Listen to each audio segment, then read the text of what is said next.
నమస్కారం. లక్ష్మి చెప్పే కథలకు స్వాగతం. వీణులతో వీక్షించటానికి సిద్ధం కండి. ప్రియ సఖులు, ఇప్పుడు మనం శ్రీమతి సుధాలక్ష్మి చెట్టా గారు రచించిన ఆనందమయి ధారావాహిక నుండి 10వ భాగం వినేద్దామండి. దినేష్ ఎందుకు అంత పట్టుపడుతున్నాడు? కనీసం కొడుకుని చుట్టానికి కూడా వీల్లేదని చెప్పడం ఏమిటి? అతనికి పిల్లాడు అక్కర్లేదా? లేదా నా క్షమాపణలు చెప్పడమే కావాలా? క్షమాపణ చెప్పేస్తే మామూలుగా ఉంటాడా, లేక ఇంకేమైనా ప్లాన్ ఉందా? ఏం చేయదలుచుకున్నాడు? విడాకులు ఇస్తాడా? ఏదైనా నేనే ఫోన్ చేసి కనుక్కోవాలి. ఇలా అన్నాళ్ళు అటో ఇటో తేల్చుకోవాలి కదా. తెయ్యేదాకా లాగటం ఎందుకు అని చూస్తూ ఉంటే పరిస్థితులు చక్కబడేటట్లు లేవు. పిల్లాడికి పాలు పడుతూ ఉంటే నాలో ఎన్నో ఆలోచనలు దొరుకుతున్నాయి. ఆ ప్రవాహానికి అడ్డు అప్పు లేకుండా ఉంది. జరిగిన సంగతులు తలుచుకున్న కొద్దీ కంట్లో నీళ్లు ఊటబావిలో నుంచి నీరు ఊరుతున్నట్టుగా ఊరుతున్నాయి. 2 రోజులు పోయాక సాయంత్రం పూట అకాడమీకి ఫోన్ చేశా దినేష్ ఉన్నాడేమోనని. అక్కడెవరో అమ్మాయి ఫోన్ తీసింది. తను రిసెప్షనిస్ట్ అట. దినేష్ గారు ఇంటికి వెళ్ళిపోయారండి, మీరెవరు అంది. అదే అదను అనుకుని అకాడమీ గురించి ఎప్పటినుంచో తెలుసుకోవాలన్న నా ఆసక్తిని అరికట్టుకోలేక నేను ఒక పేరెంట్ని అని చెప్పి అకాడమీ గురించి కొంత ఇన్ఫర్మేషన్ కావాలని అడిగాను. ఎక్కడుంది, ఎంతమంది వర్క్ చేస్తున్నారు, ఏ సబ్జెక్ట్స్కి ఎవరెవరు చెప్తారు, ఎలా చెప్తారు, ఫీజు స్ట్రక్చర్ ఏమిటి అని కొన్ని వివరాలు అడిగాను. తెలుసుకుని విస్తుపోయాను. ఫోన్ పెట్టేశాక నాకు ఆశ్చర్యం వేసింది. అకాడమీ రూపురేఖలు మారిపోయినట్టున్నాయి. అక్కడి నుంచి తీసేసి వేరే చోట పెట్టారు. ఫీజులు కూడా చాలా ఎక్కువగా ఉన్నాయి, మార్కెట్ రేటు కంటే ఎక్కువ. అయినా జనాలు ఎలా వస్తున్నారో. బహుశా పోయిన సంవత్సరం 100% ఫలితాలు వచ్చాయని వస్తున్నారేమో. ఇంత పెట్టుబడి పెట్టి ఇంతలా విస్తృతం చేయటానికి దినేష్కి డబ్బు ఎక్కడి నుండి వచ్చింది? ఎవరో పెట్టుబడి పెడతానన్నారని అన్నాడు. అతని దగ్గర నుంచే డబ్బు తీసుకుని ఇదంతా చేశాడనిలే ఉంది. నయం, ఇంకా పేరు కూడా మార్చేయలేదు. బహుశా పేరు మారిస్తే రెప్యుటేషన్ పాడవుతుందనో, లేక మళ్ళీ రిజిస్ట్రేషన్ చేయించుకోవాల్సి వస్తుందని డబ్బు దండుగా అనుకున్నాడు. పోనీలే, పూర్ణ మేడం అన్నట్లు అతనికి రుణపడ్డానేమో. దీంతో నా రుణం తీరిందనుకుంటాను. కానీ నా జీవిత సమస్య అలాగే ఉంది కదా. నిజంగా చూస్తే నాకు విసుగు పుట్టేసింది ఆ జీవితం మీద. వెళ్ళటానికి నాకు అయిష్టంగానే ఉంది. కానీ నా ఇష్టాలతో సాగదు కదా జీవితం. కనీసం పిల్లాడి కోసమైనా అతనితో మాట్లాడక తప్పదు. పోనీ ఇప్పుడు ఇంటికైనా ఫోన్ చేసి కనుక్కుందామా అనిపించింది. ఈ పాటికి ఇంటికి చేరుంటే మాట్లాడదామనిపించింది. కానీ అత్తగారు కానీ మామగారు కానీ ఫోన్ ఎత్తితే వాళ్ళకి అష్టోత్తరాలు మొదలు పెడతారు. పోనీ రేపు కాలేజ్ టైంలో చేద్దామనుకున్నాను. సాయంత్రం నాన్న వచ్చాక ఆయనతో నేనే డైరెక్ట్గా మాట్లాడి చూస్తాను నాన్న, ఏమంటాడు, అటో ఇటో తేల్చుకోవాలి కదా అన్నాను. ఏముందమ్మా ఇంకా తేల్చుకోవటానికి? నిన్ను ఇంత క్షోభ పెట్టినవాడు రేపు బాగా చూసుకుంటాడని నమ్మి ఎలా పంపించను నిన్ను? నువ్వు నాకు భారం కాదులే తల్లి. తనంతట తను మారొస్తే అప్పుడు చూద్దాం, లేకపోతే లేదు అన్నారు నాన్న. అలా కాదు నాన్న, అతనికి నన్ను తీసుకెళ్లే ఉద్దేశం లేకపోతే డైవర్స్ నోటీస్ అన్న ఇచ్చేవాడు కదా. మరి ఇవ్వలేదంటే అతనికి విడిపోయే ఉద్దేశం లేనట్లే కదా. ఇప్పుడు బాబు కూడా పుట్టాడు. మరి ఇప్పుడు ఏమంటాడో చూద్దాం. పిల్లవాడికి నా చేతులారా తండ్రి ప్రేమను దూరం చేయలేను కదా నాన్న అన్నాను. నాన్న హేళనగా నవ్వారు. అతనికి ప్రేమ కూడా తెలుసా అమ్మా? ప్రేమ, మమకారం అనే పదాలకు అర్థాలు తెలిస్తే అలా ప్రవర్తిస్తాడా ఆ మనిషి? సరే, నీ ఇష్టం. నన్ను మాట్లాడమంటే నేను మాట్లాడి చూస్తాను. నీకోసమే మాట్లాడతాను. ఇంకా నువ్వు కావాలనుకుంటున్నావు కాబట్టి. లేదంటే నాకు వాళ్లతో సంబంధమే ఇష్టం లేదు అన్నారు నాన్న. అక్కర్లేదు నాన్న. మొన్న అమ్మ మాట్లాడటం, వాళ్ళని నామకరణానికి పిలవటం, వాళ్ళ చేత అక్షింతలు వేయించుకోవటం అయ్యింది. వాళ్ళొట్టి మూర్ఖులు. పేరుకు పెద్దవాళ్ళు కానీ ఏమాత్రం పెద్దరికం లేదు. మీరొద్దు నాన్న, నేనే అతనితో మాట్లాడతాను, ఏమంటాడో చూద్దాం అన్నాను. అమ్మకి ఏం చెప్పాలో తెలియలేదు. గట్టిగా వద్దని లేకపోతుంది. అలా అని ఒప్పుకోవటానికి మనసు అంగీకరించడం లేదు. అమ్మ మొహం చూస్తే తన పరిస్థితి నాకు బాగా అర్థమైంది. నా పరిస్థితి ఇంకా బాగా అర్థమైంది. మర్నాడు 11 గంటలకు కాలేజీకి ఫోన్ చేశాను. నేను ఫోన్ చేసి ఏం మాట్లాడతానో, అవతల దినేష్ ఏమంటాడో తెలుసుకోవటానికి నా పక్కన సపోర్ట్గా ఉండటానికి. ఆ పూట లేటుగా వస్తానని నాన్న పర్మిషన్ తీసుకుని ఇంట్లోనే ఉన్నారు. అమ్మ కూడా నా పక్కనే నుంచుంది. ఎవరో ఫోన్ ఎత్తి దినేష్ను పిలుస్తానని చెప్పారు. నాకు ప్రతి సెకను భయంతో గుండెల్లో రైళ్లు పరిగెడుతున్నాయి. దినేష్ వచ్చి హలో ఎవరండి అన్నాడు. నాకు భయంతో మాట తడబడుతోంది. గొంతు ఎండిపోయి నోట్లోంచి మాట రావటం లేదు. గొంతు సవరించుకుని నేనండి అరుణను, మీతో కొంచెం మాట్లాడాలి అన్నాను భయం భయంగా. ఏముంది ఇంకా మాట్లాడటానికి అన్నాడు దినేష్ గంభీరంగా. ఏమీ లేదా, మనకు అబ్బాయి పుట్టాడు, మీరు వాడిని చూడటానికి కూడా రానన్నారట. నీ మూలంగానే ఇదంతా. ఇప్పుడు నాకు బీపీ పెంచి నా చేత అరిపించకు. నీకు నేను కావాలి అనుకుంటే, నేను పిల్లాడిని చూడాలి, పిల్లాడికి తండ్రిగా ఉండాలి అనుకుంటే మీ వాళ్లను వదిలి వాళ్లతో సంబంధం తెంపుకుని నా ఇంట్లో నా భార్యగా నేను చెప్పినట్లు వింటూ కుక్కిన పేనల్లే పడుండేటట్లయితే రా. లేదంటే నీ కర్మ. నేను మగాణ్ణి, నువ్వు కాకపోతే ఇంకొకళ్ళు. నీకు అట్లా కాదు, నీ జీవితం పిల్లాడి జీవితం కూడా నాశనం అయిపోతుంది చూసుకో. ఇక దీని గురించి మళ్ళీ ఫోన్ చేయకు. రావాలనుకుంటే తట్టబుట్ట సర్దుకుని పిల్లాడిని తీసుకునిరా, వెంటనే రా. లేదంటే నేనేమిటో చూపిస్తాను జాగ్రత్త అన్నాడు. మాట్లాడిన ప్రతి పదంలోనూ నేను నేను అనే అహంకారం పొంగి పొర్లుతోంది. ఎక్కడా కూడా నేను అతని భార్యననే ప్రేమ కానీ వాడు తన పిల్లాడనే మమకారం కానీ లేవు. కాదు, ప్రస్తుతం మీరు అత్తయ్య మామయ్య నామకరణానికి రండి. ఈ బాలింత రోజులు పూర్తి చేసుకుని 3వ నెలలో నేను వస్తాను. ఇప్పుడే వస్తే అత్తయ్య గారికి నన్ను పిల్లవాడిని చూసుకోవటానికి కష్టంగా ఉంటుంది అన్నాను. నా కళ్ళ వెంట ధారాపతంగా నీళ్లు వస్తున్నాయి. ఆహా, అదేం కుదరదు. నేను మీ ఇంటికి రావటం కలలో కూడా జరగదు. ఆ దగుల్బాజీ మొహం చుట్టం కూడా నాకు అసహ్యం. వస్తే ఇప్పుడు వచ్చాయి, లేదా నీ ఇష్టం. నేను చెప్పడం చెప్పాను. నీ జీవితం నీ చేతుల్లోనే ఉంది. నాకు మళ్ళీ మళ్ళీ ఫోన్ చేసి విసిగించకు అని ఫోన్ పెట్టేశాడు. దగుల్బాజీ అంటే మా నాన్న అన్నమాట. ఇలాంటి వాడికి కాళ్ళు కడిగి పిల్లనిచ్చినందుకు నాన్నకు జరిగిన సన్మానం ఇది. నేను కళ్ళు తుడుచుకుంటూ ఫోన్ పెట్టేశాను. అమ్మకు నాన్నకు అతను మాట్లాడిన ప్రతి మాట పొలిపోకుండా చెప్పాను. చూసావుటే, ఇది నువ్వు చేసిన నిర్వాకం. వద్దు మొర్రో అంటుంటే దానికి అలాంటి వెధవను కట్టబెట్టావు అన్నారు నాన్న గట్టిగా. బాగుందండి, పిల్లకు పెళ్లి చేయాలనుకోవటం కూడా తప్పేనా? దాని కర్మ మన కర్మ బాగుండక ఇలాంటి కుటుంబం తగిలింది. ఏం చేస్తావు? మనుషుల మొహాల మీద వీళ్ళు వేధవలు, వీళ్ళు మంచివాళ్ళు అని రాసుంటుందా తెలుసుకోవటానికి? ఏదో చూడాల్సిన విషయాలు 4 చూసి మంచివాళ్ళు అనుకుని పెళ్లి చేస్తాము. అంతేకాని పోయి వెధవలని తెలిస్తే పిల్లనిస్తామా ఎక్కడన్నా అంది అమ్మ తిరిగి అదే స్వరంతో. నా కోసం వాళ్ళు అలా వాదులాడుకోవటం నచ్చలేదు నాకు. అమ్మా వదిలేయండి, నా కర్మ బాగోలేదు. నాదే దరిద్రపు జాతకం. నేనే ఆ పురిట్లో పోయినా బాగుండేది. అందరికీ పీడ వదిలిపోయేది. నా గురించి మీరెందుకు పోట్లాడుకుంటారు? ఆ పాపం కూడా నా తలకు చుట్టకండి అన్నాను ఏడుస్తూ. అమ్మ ఒక్కసారిగా నన్ను దగ్గరికి తీసుకుని, బాధపడకు తల్లి, అలాంటి మాటలు మాట్లాడి నన్ను కడుపు కోతకు గురి చేయకమ్మా అంది. నేను అమ్మ అలా బాధపడుతూ ఉంటే అక్కడ కూర్చున్న నాన్న రగిలిపోయారు. ఇక చాలు, ఈ విషయం గురించి ఇంకా చర్చ అనవసరం. నా బిడ్డ నాకు బరువు కాదు. వాళ్ళింటికి వెళ్ళి అక్కడ చాకిరీ చేసి వాళ్ళ చెప్పు కింద తేలల్లే పడుండాల్సిన అవసరం నీకు ఏమాత్రం లేదు తల్లి. నువ్వు అక్కడికి వెళ్లాల్సిన అవసరమే లేదు. ఈ 3 నెలలు దాటిన తర్వాత నువ్వు బయటకు వెళ్ళొచ్చు అనుకున్నప్పుడు మనం లాయర్ని కలిసి విడాకులకు అప్లై చేద్దాము. నువ్వు కాదమ్మా పీడ, వాడే నీకు పట్టిన పీడ. ఆ పీడ వదిలించుకుందాం. ఈ పిల్లవాడిని వేసుకుని అక్కడికి వెళ్ళి రోజు చస్తూ బ్రతికే కంటే మొగుడు వదిలేసిన ఆడది అని అనిపించుకోవటంలో తప్పేమీ లేదు. వాడు నీకు విడాకులు ఇచ్చే కంటే ముందే నువ్వే వాడికి ఇచ్చేసాయి అన్నారు నాన్న ఆవేశంగా. ఊరుకోండి, అసలే అది బాధపడుతూ ఉంటే మీరు ఇంకా దాన్ని బాధ పెట్టకండి. వాడు విడాకులు ఇస్తే వాడి పాపన వాడే పోతాడు. ఆ దరిద్రం కూడా మనం చేయటం దీనికి. అమ్మాయిని పంపొద్దులేండి. ఇంత చేసిన వాళ్ళు రేపక్కడ దాన్ని చంపేసినా అడిగే దిక్కు ఉండదు. ప్రస్తుతం మన పిల్ల భద్రత మనకు ముఖ్యం.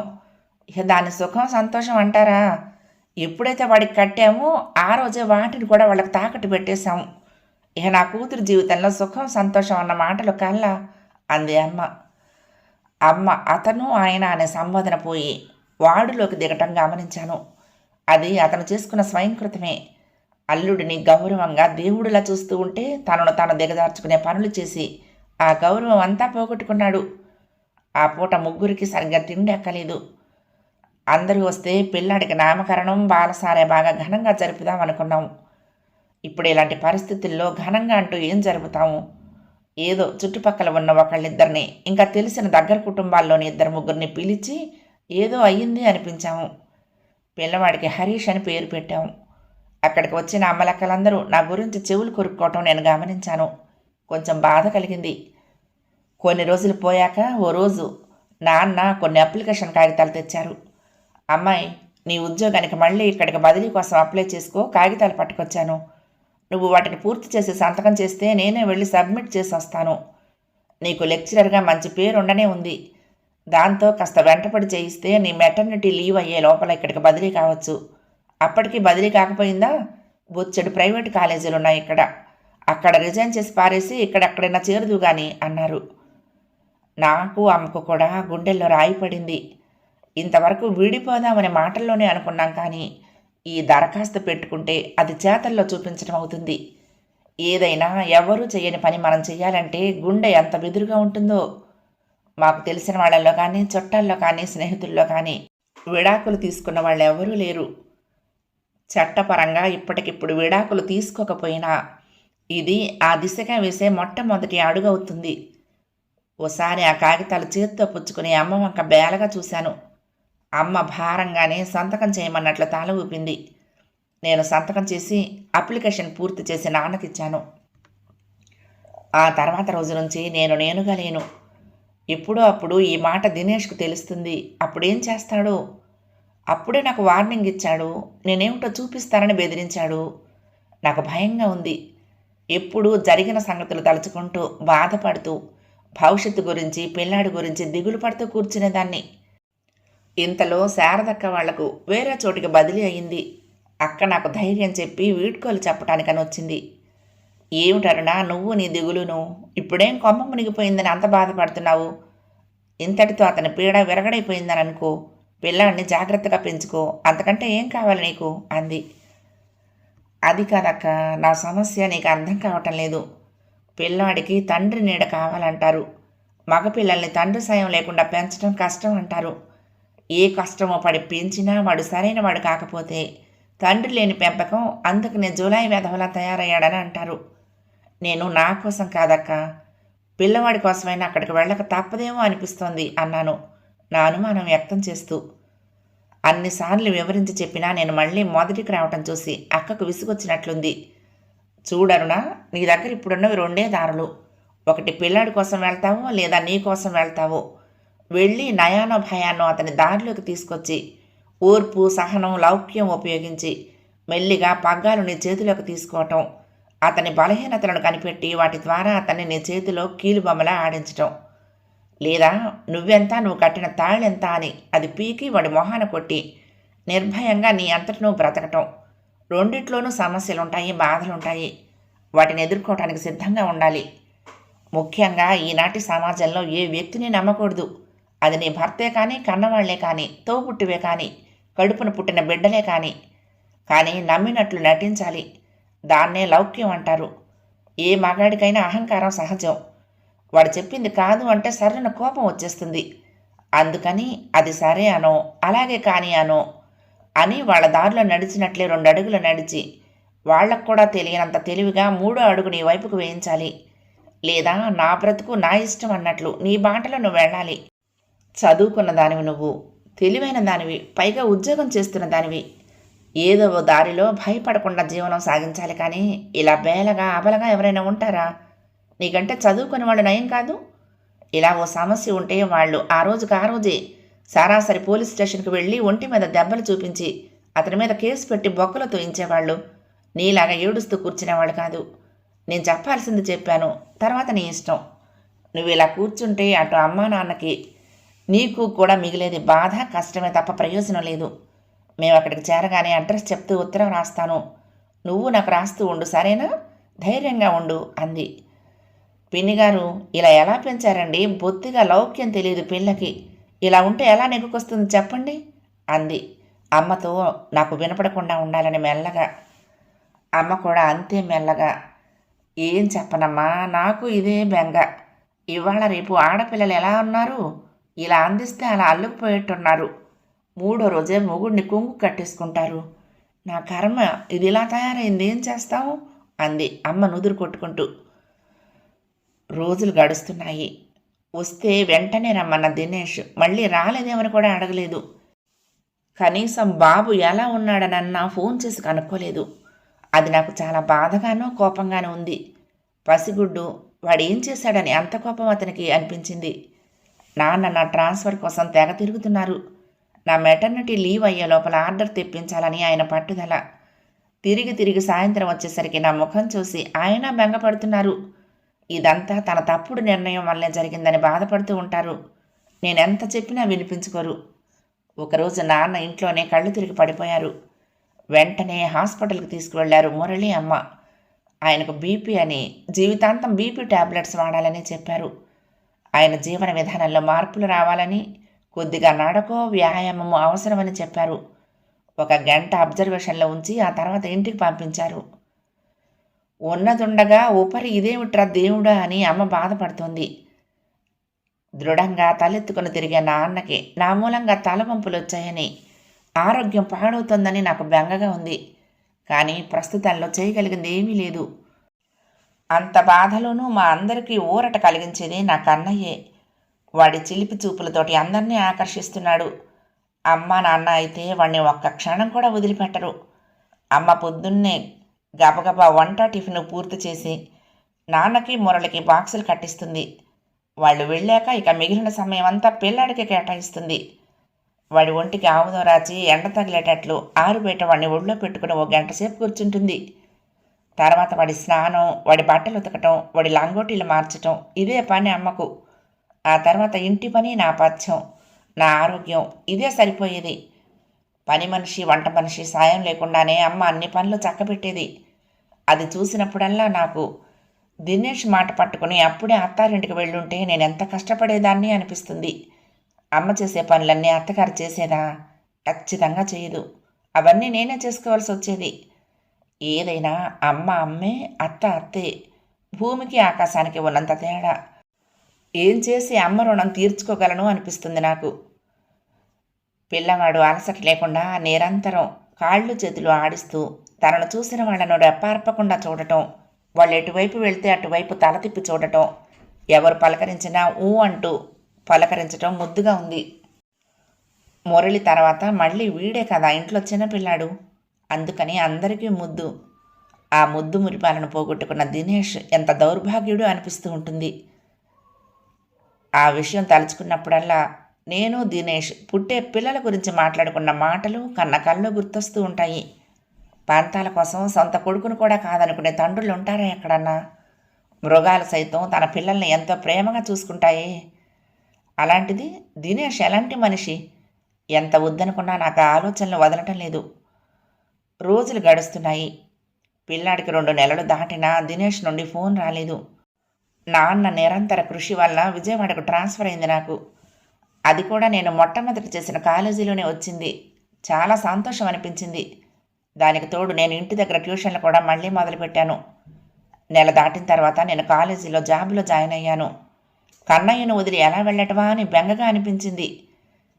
పిల్లవాడిని తను జాగ్రత్తగా చూసుకుంటానని, బెంగ పెట్టుకోకుండా జాగ్రత్తగా వెళ్ళమని చెప్పింది అమ్మ. కాలేజీ దగ్గరలోనే ఉంది. అందుకని మొదట్లో కొన్నాళ్ళు మధ్య మధ్యలో పర్మిషన్ తీసుకొని ఇంటికొచ్చి పిల్లాడికి పాలు పట్టి నేను కూడా భోజనం చేసి వెళ్ళేదాన్ని. మధ్యలో అమ్మ పిల్లాడికి పూతపాలు తాగించేది. చిన్న పిల్లలు పెరిగేదాకా ఒక రకమైన ఇబ్బంది, పెరిగాక ఇంకొక రకమైన ఇబ్బంది అంటూ ఉంటుంది అమ్మ. వాళ్లకు చీటికి మాటికి చిన్న చితక అనారోగ్య సమస్యలు, టీకాలు వేయించటం, ఇంకా ఏవేవో. పిల్లల్ని పెంచడం మామూలు విషయం కాదని నాకు మొట్టమొదటిసారిగా తెలిసొచ్చింది. కానీ నాకు ఏ విధమైన ఇబ్బంది లేకుండా అమ్మే అన్నీ చూసుకుంది. రోజులు గడుస్తున్నాయి. నేను నాన్న కాలేజీలతో, మురళి వాడి ఇంజనీరింగ్తోనూ బిజీ అయిపోయాము. మీరున్న పోర్షన్ మొత్తం అద్దెకివ్వకుండా అందులో మురళికి ఒక గది ఇచ్చాము. వాడి చదువు నిర్విఘ్నంగా సాగుతుందని. వాడికి కూడా కొంత సంతోషంగా ఉంది. వాడి గది వాడికి విడిగా ఉందని. ఆ మిగిలిన వాటాలోకి ఒక చిన్న కుటుంబం అద్దెకొచ్చింది. ఆలు మగలు. వారికి ఒక ఆడపిల్ల ఉన్నారు. అంతకు మునుపు తెనాలి దగ్గర ఏదో పల్లెటూరులో ఉండేవారట. ఇక్కడ బ్రతుకు తెరువు వెతుక్కుని కుటుంబంతో సహా వచ్చారు. ఆయన ఏదో కంపెనీలో క్లర్క్గా పనిచేస్తున్నారు. పేరు నాగభూషణం. చిన్న జీతం, ఎక్కువ అద్దె పెట్టుకోలేక ఆ ఒక్క గది ఉన్న వాటాలోకి సర్దుకుని ఉండటానికి వచ్చారు. ఆవిడ పేరు సుజాత. ఇంచుమించు నా వయసే. చిన్నప్పుడే పెళ్ళైందనుకుంటా. ఒక్కతే ఆడపిల్ల, 9 చదువుతోంది. పేరు స్వాతి. భలే తెలివైన పిల్ల, బాగా చదువుతుంది.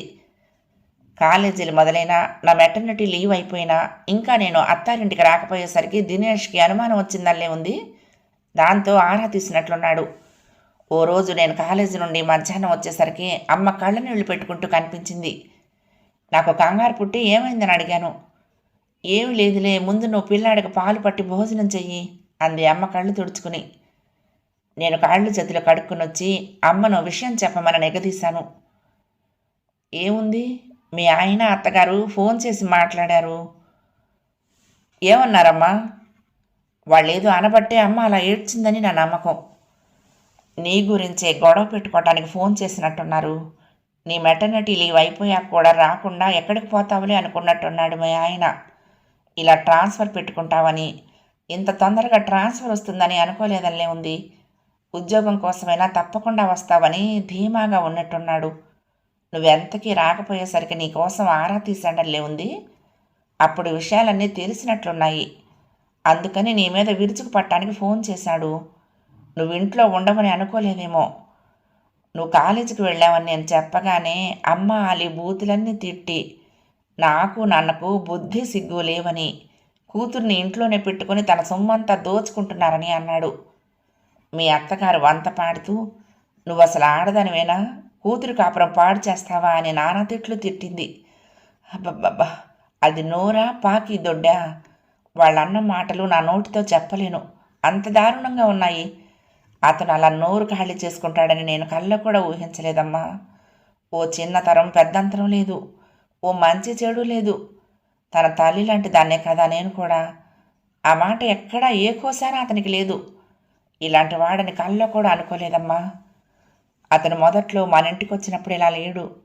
ఇది అతని నిజస్వరూపమా లేక కావాలని ఇలా మాట్లాడితే భయపడి నిన్ను పంపిస్తామని ఇలా నాటకం వేస్తున్నాడా తెలియటం లేదు అంది.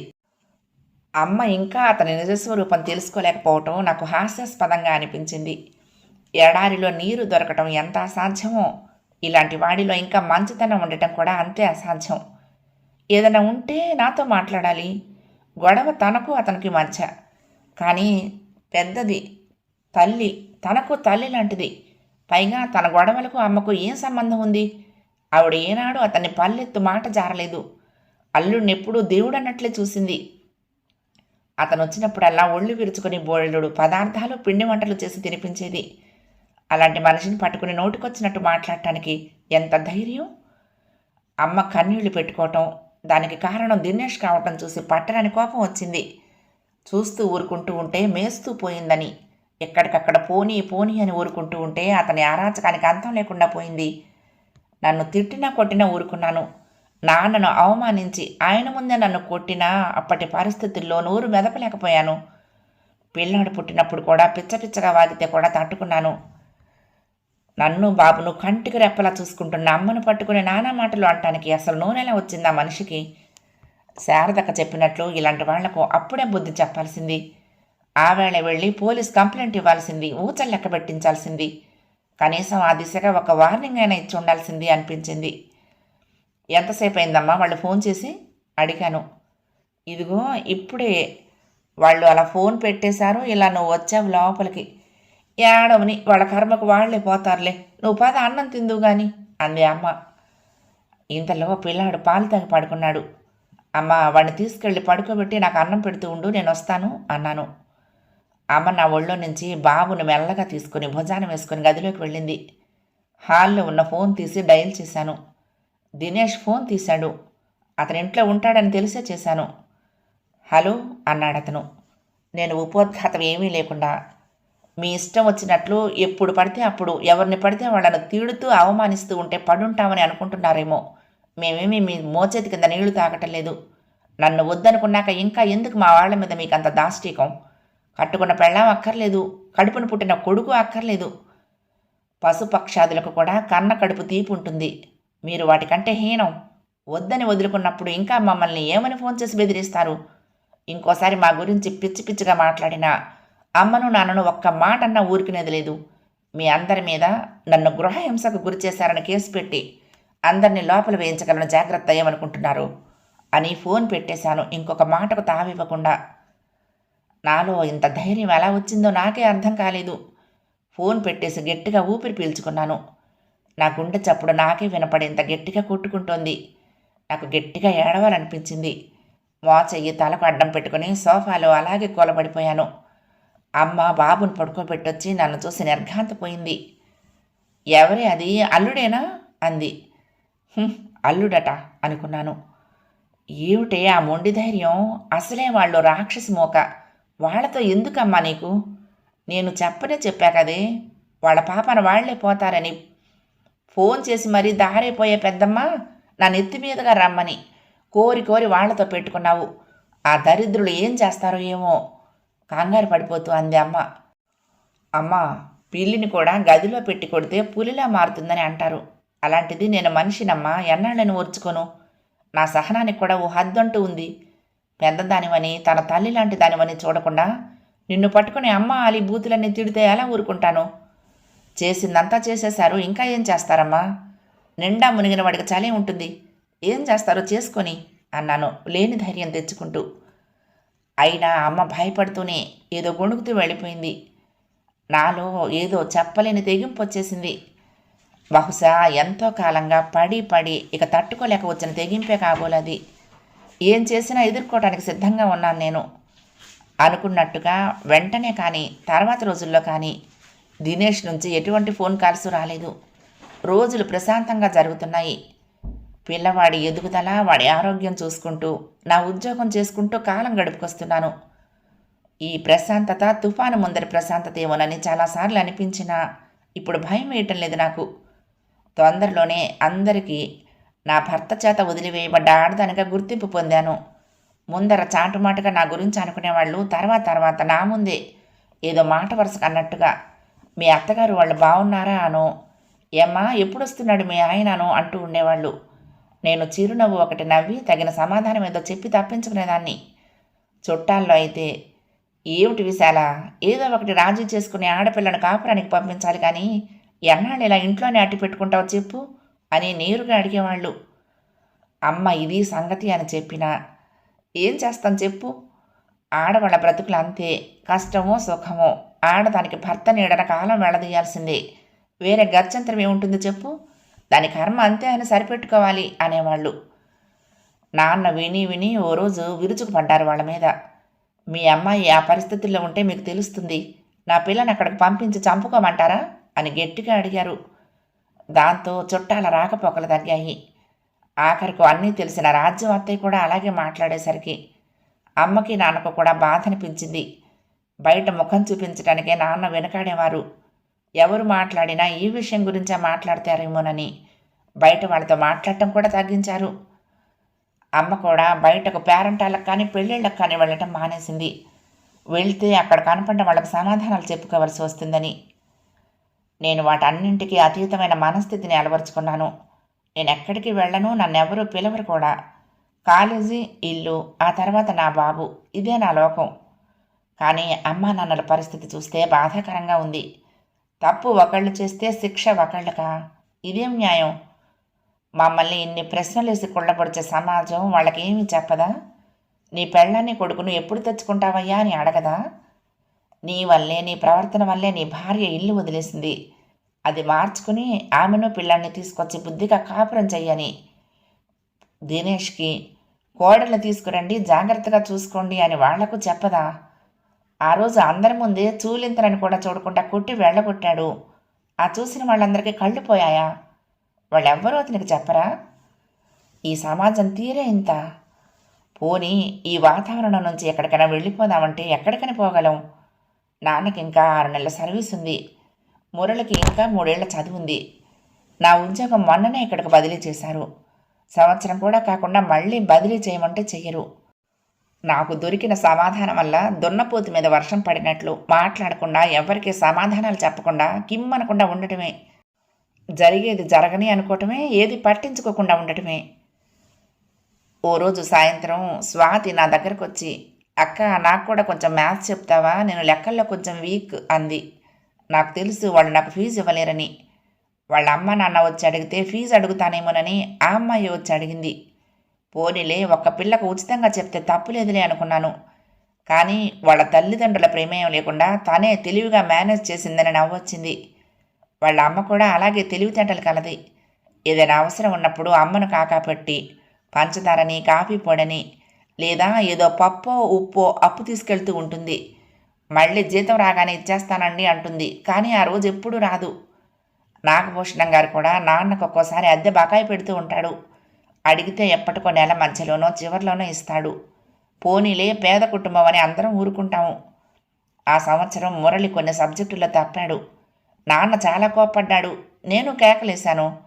నా పెళ్లి కాక మునుపు నా మాట అంటే వేదవాక్కులా పాటించేవాడు. ఇప్పుడిప్పుడే నాకు ఎదురు చెప్పటం మొదలుపెట్టాడు. నా వల్ల కాదు మొర్రు అంటే వినకుండా అక్క మాట పట్టుకొని ఈ చదువు నా మెడకు చుట్టారు. తప్పక చేస్తానా అని అరిచాడు. నన్ను అన్నందుకు నాన్నకు కోపం వచ్చి చేయి చేసుకున్నారు. అమ్మ నేను అడ్డం వెళ్ళి నాన్నను ఆపాము. నాన్నకు ఆ కోపం వల్ల మురళి మీద అరవటం వల్ల మళ్ళీ బీపీ పెరిగింది. మురళి పళ్ళు నూరుకుంటూ వాడి గదిలోకి పైకి విసురుగా వెళ్ళిపోయాడు. చూసావమ్మా ఎలా తయారవుతున్నాడో వాడు. నువ్వు కష్టపడి నీ జీవితాన్ని పణంగా పెట్టి వాడిని చదివిస్తూ ఉంటే వాడికి ఏ కోసానైనా కృతజ్ఞత అనే మాట ఉందా? చూడు, అందుకే అప్పుడు వద్దన్నాను, నువ్వు విన్నావు కాదు అన్నారు నాన్న. పోనీలే నాన్న, మీరు మనసు కష్టపెట్టుకోకండి. నేను మాట్లాడతానుగా వాడితో. మీరు రెస్ట్ తీసుకోండి నాన్న. ఆరోగ్యం చెడితే మళ్ళీ కష్టం. అదీ కాక నేను వాడి జీవితం బాగుండాలని చేశాను, కానీ నాకు కృతజ్ఞతగా ఉండాలని చేశానా? వాడు నా తోడ పుట్టినవాడు. వాడికి నాకు మధ్య కృతజ్ఞతలు ఏమిటి నాన్న అర్థం లేకుండా? మీకెందుకు, మీరు అలా చూస్తూ ఉండండి. వాడే దారికొచ్చి మిమ్మల్ని నన్ను కూడా వాడి గురించి గర్వంగా చెప్పుకునేటట్లు చేస్తాడు అన్నాను. 10వ భాగం సమాప్తం. ప్రియ సఖులు, ఈ కథ మీకు నచ్చితే తప్పకుండా లైక్ చేయండి, షేర్ చేయండి, కామెంట్ చేయండి, సబ్స్క్రైబ్ చేసుకుని నన్ను ఎంకరేజ్ చేయండి. ఉంటానండి. ప్రేమతో లక్ష్మి, కృష్ణాతీరం దుర్గమ్మ సన్నిధానం. నమస్తే.